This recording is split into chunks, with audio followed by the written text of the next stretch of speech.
Seven সিস্টার্সের 60 kilometre ভেতরে ঢুকে camp চীনা সেনাবাহিনীর। সেভেন সিস্টার্সের 60 কিলোমিটার ভেতরে ঢুকে ক্যাম্প করে চীনের পিপলস লিবারেশন আর্মি PAL। ঘটনাটি ঘটেছে ভারতের গুরুত্বপূর্ণ রাজ্য অরুণাচল প্রদেশের আনজাও জেলার কাপাপু এলাকায়।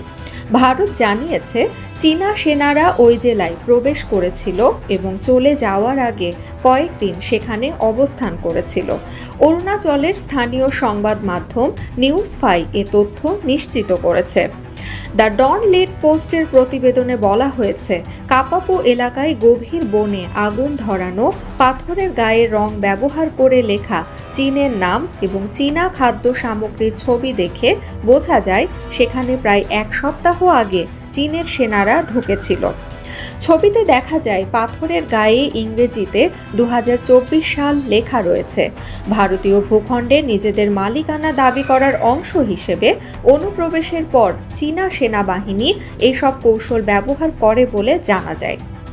এ ঘটনার পর ভারত তাদের বক্তব্য উপস্থাপন করেছে। অরুণাচল রাজ্যের নারী ও শিশু উন্নয়ন বিষয়ক মন্ত্রী দাংসালু পুল জানিয়েছেন, স্থানীয়দের মতে চীনা সেনারা কাপাপু জেলায় প্রবেশ করেছিল এবং চলে যাওয়ার আগে কয়েকদিন সেখানে অবস্থান করেছিল। পরিচয় প্রকাশে অনিচ্ছুক ভারতের একজন ঊর্ধ্বতন সেনা কর্মকর্তা অনুপ্রবেশের বিষয়টি অস্বীকার করে বলেছেন, এ ধরনের ঘটনা প্রায়ই অনিচ্ছাকৃতভাবে ঘটে থাকে। PLA সেনারা ভারতীয় ভূখণ্ডের 60 কিলোমিটার ভেতরে অনুপ্রবেশ করেছে এটি মিথ্যা, কারণ এখানকার সীমানা সঠিকভাবে চিহ্নিত না হওয়ায় এটি ঘটে থাকে। দুই পক্ষের সেনারা টহল দেওয়ার সময় একে অন্যের ভূখণ্ডে না বুঝেই ঢুকে পড়ে।